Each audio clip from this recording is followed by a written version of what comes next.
The guys roll in their new Shelby clone project. Last day of prep on the Camaro before primer, and we'll flash back to one of the baddest Buicks of all time.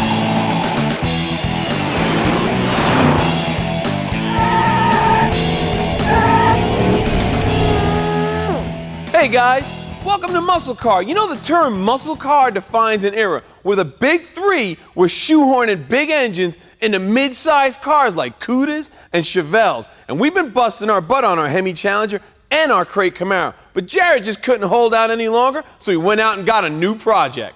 Oh, look at this stuff.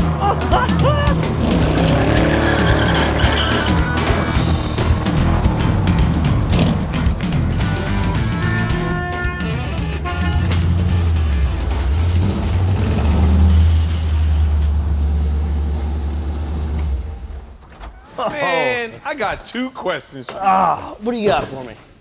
You didn't drive this all the way from where you said you were going to pick it up at, did you? No, just right off the trailer and into the building. Why is it I don't believe that? It's Ford time, baby. I thought it was time to add some balance to this here muscle car shop. Don't we have enough stuff going on? Yeah, but I mean, we can, get this thing underway at least. All right, so give me some particulars about this thing.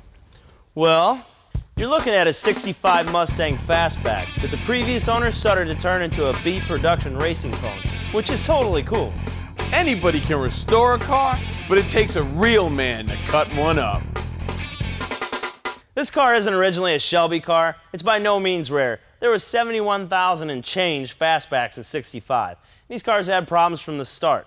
So we're gonna go ahead and go through all that stuff and make this thing better than new. Yeah, but it's what I see is like a 350R clone, but underneath, it's gonna have all the modern conveniences of a real race car. Yeah, pure race car. Exactly. I'm talking the sheep exterior with the wolf interior. It's Beauty and the Beast, man, Exactly. all in one package. I'm liking it. Oh yeah. And that's gonna start right here. And what's really cool about this is Joe and Mike from the Horsepower Show have been all over us. They're dying to get under the hood of one of our cars and see if they can build a power plant worthy of the MuscleCar Show. And we're gonna give them that chance, but first there's some things that we need to show you guys when you take on a project this big. Yeah, some things to pay attention to that might save you a lot of work in the long run. Like this, when you're searching for that project car, keep your eyes open for areas like these clumps of welds around these screw holes. Why is it there? I don't know, but it obviously wasn't done right. Another thing to look for is blisters in the paint. We went after this area with a grinder to show you that rust was causing those blisters. And a floor pan repair like this is something to definitely keep your eyes open for. This is just a hack job. Now you Mustang purist guys, don't go getting your women's undergarment all in a wad. Because you know what? This is the kind of job that a guy who's trying this for the first time, it could be overwhelming for him. And there's plenty of these around, so you can find one that's in really good shape to start out with if you're a first timer. Yeah, and a car with a lot of problem areas may not be a perfect candidate for a restoration, but it's a great car to turn into a race car. Because you're not going to lose any sleep if this thing hits the wall. So, start by pulling the engine out, brother. Cool. We're pulling out the 351 Windsor that the previous owner had in his pony. But originally, this Fastback came with a 289 that made 270 horses.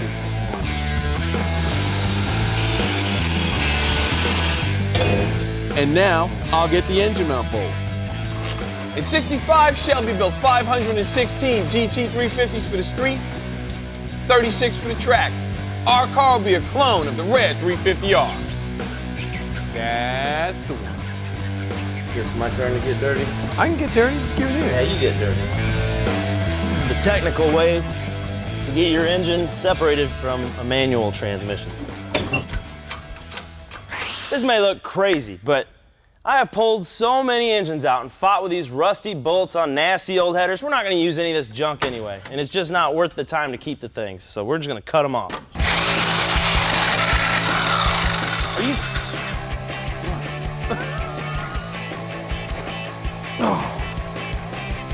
There, nice and straight. Tired of fighting those pesky header bolts? Just cut them off. Yeah! Since we're gonna rewire the whole car, I'm just gonna cut all the old wires out.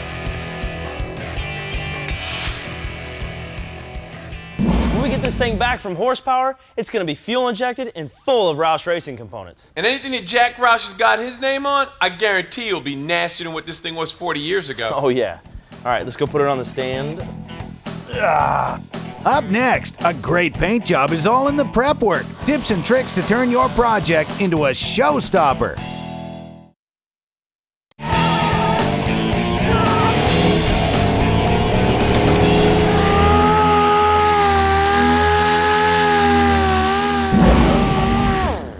Welcome back to the shop, everybody. Something that used to drive me crazy when I worked at Rad Rides is when people would come up after we finished the car and say, man, that thing looks perfect, who painted it? And I'd want to say, the same guys that did the prep work. You know, the body work? Because a good paint job comes from underneath. And we're going to show you some things today that'll really turn your project into a winner. Something that's really important when you're sanding down your car, you never want to use just a plain piece of sandpaper in your hand, because what happens is you'll get waves in your paint. So what you want to do is get sanding blocks. Nice flat surface, they're relatively inexpensive, so when you go to sand your car, you've got good coverage and it's nice and smooth. It's pretty obvious that our crate Camaro fits good up front, so what we're going to focus on is called panel-to-panel alignment. You can see here where our header panel and fender don't have the same shape. Light is going to stop on these areas the same way the ruler does. So what we're going to do is use a small amount of filler to build these areas up, and that'll make the light and reflections just flow across our crate Camaro after it's painted. It's going to make a huge difference in how this thing looks. First thing we're going to do is get rid of some holes that held an emblem up front that said Camaro by Chevrolet in cursive. We're going to get rid of that, clean the front end of the car up a lot. Let's do it!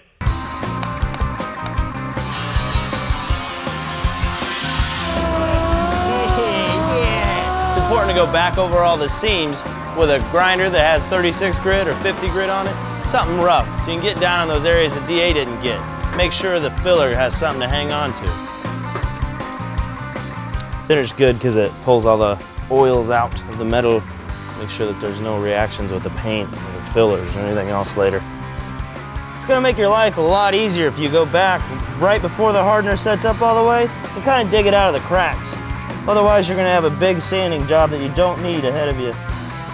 Spreading filler is like anything else. It takes practice, and with time, you'll get better at it. It takes at least 2, 3, or even 4 applications before you get the coverage that you need. The first time you lay out filler, you're going to want to spread it even, and it's going to seem like with each pass that you're fighting the last pass you just made. Something that'll help you is to get all the mud off before you smooth out the next area. This helps keep it all even. Let's rock!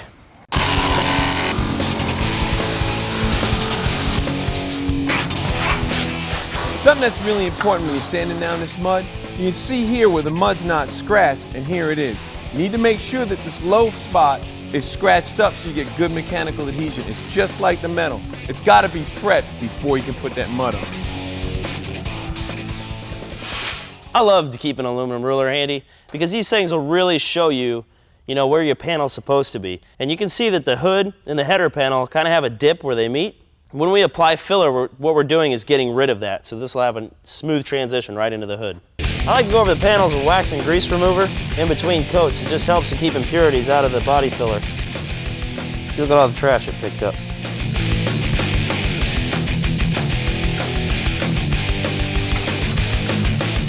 A lot of times guys will worry about getting filler down in this seam. I just spread right over it because then I know I'm at one true level, and then I'll go back later with a cutoff wheel and just zip right through there, and it'll make sure everything's like perfect.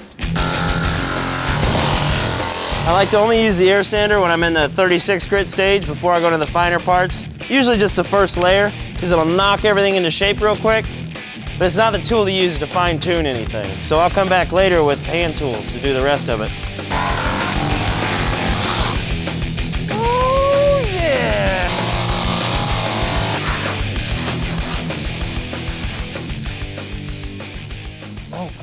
See how it just floats over that? Whoa.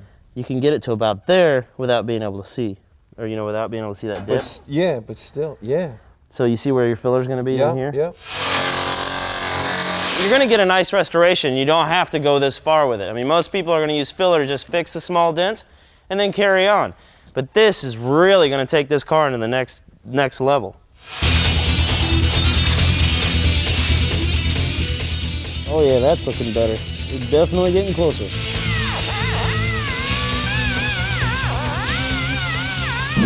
You know, there is a lot of different ways to do bodywork, a lot of right ways, and we showed you one, but our Camaro, the bottom line is this thing's gonna look sweet. So grab your favorite beverage, because when we come back, we're on the El Camino. Let's do it. But before that, when people finally figured out what it was off the assembly line. A flashback to a sleeper, the 70 Buick GSX Stage One. You want to talk about torque? I'm talking neck snapping, bladder busting, you can't snatch the dollar bill off the dashboard kind of torque. A goat didn't have it, a Copo didn't have it. You know what? It was a Buick. MuscleCar Flashback. This week, the 70 Buick GSX Stage One. The 400-inch Skylark to help Buick to shed its conservative image. Tuning is what makes a Buick a Buick. 66 Skylark, one of the tuned cars from Buick. After 4 more years of tuning, it would become arguably the baddest muscle car in history. Based on the restyled Skylark, the 70 GSX Stage 1 looked the part with a low fiberglass chin spoiler, quad headlights, wide hood stripes, functional scoops, and a hood-mounted tack. A simple painted stripe and 7-inch chrome steel rims accent the profile. Beneath the belt line, front disc brakes and heavy-duty suspension. The stripe complements the sport coupe sloping roofline and kicks up and over the rear spoiler with GSX badge. It was a beautiful muscle car, but the word Buick was almost invisible. But the big news is under the hood. The Stage 1 option was a bargain. You got the 455-inch big block, twin ram air snorkels, 4-barrel, hot cam, stiff springs, high compression pistons, and a 12-bolt posi rear, all for only $199. For insurance purposes, it was advertised at 360 horse, but the actual output was well over 400. Plus, it generated a record-setting 510 pounds of torque at just over 2,800 RPM. That's more torque than any muscle car, period. That fact, plus low production, makes the GSX very desirable by collectors. Only the 1966 427 Cobras and Corvettes could beat it. Not too bad for a 2-ton, 4-passenger Buick, but a gallon of leaded gas would only take you 10 to 12 miles. And the GSX cockpit was loaded. Full instrumentation, rally wheel, black vinyl buckets, and a Hurst 4-speed shifter. They were available in only 2 colors, either Apollo white or the more popular option, Saturn yellow. But despite its stunning performance and awesome looks, the factory only sold 400 GSXs with the hot Stage 1 engine option. Today, correctly restored Stage 1 GSXs command prices beginning in the low 6 figures, nearly 20 times more than they sold for back in 1970. While it was only around for a year, the mighty Stage 1 GSX gave Buick fans bragging rights they'll savor forever. Nobody really knew what they were, and they think, a Buick, shoot, that should be easy pickings, and generally speaking, that is not the case.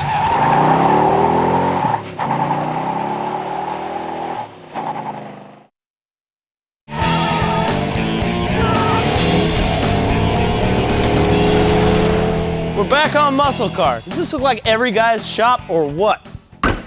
And with 4 projects underway, it's time to put the wraps on one of them and get it the hell out of here. Today, I'm talking about our parts shagging El Camino.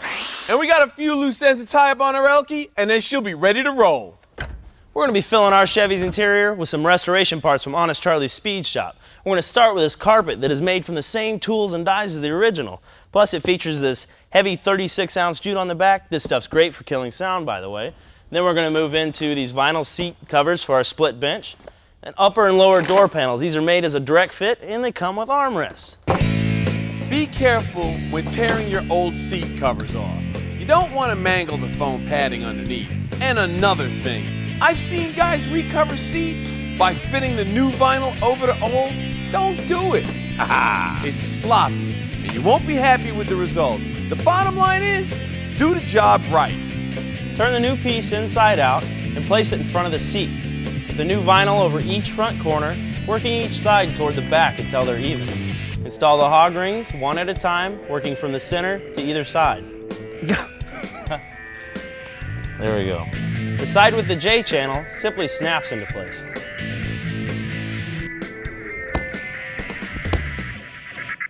Next, we'll scrap this raggedy old carpet. Oh, a penny.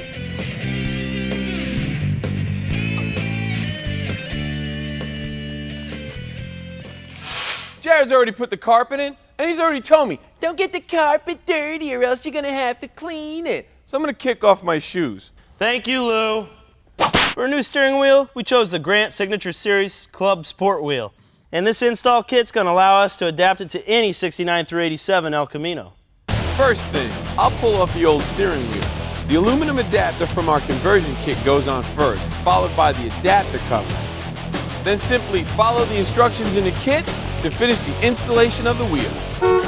Oh yeah!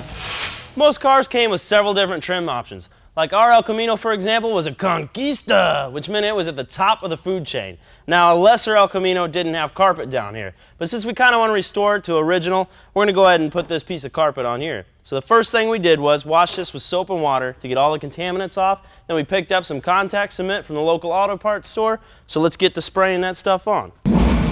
With a contact glue like this, you're going to want to spray both the door panel and the carpet. Now wait a second, this is real important. Give it a minute to get tacky before you apply the two pieces, because if you try and do it when it's too wet, it just won't stick.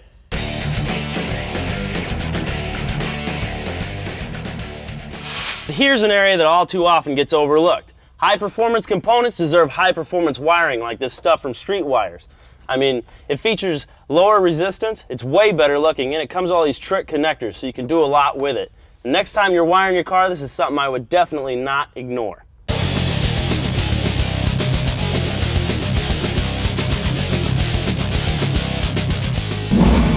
Man, look at all these new interior parts. I'm gonna have to break down and get me a bottle of that new car smelly stuff. Don't get used to that driver's seat, Santiago. Hey, I guess that's it for this week, guys. I hope you tune in next week, because we're gonna break the seals on that new paint booth with our great Camaro. Adios.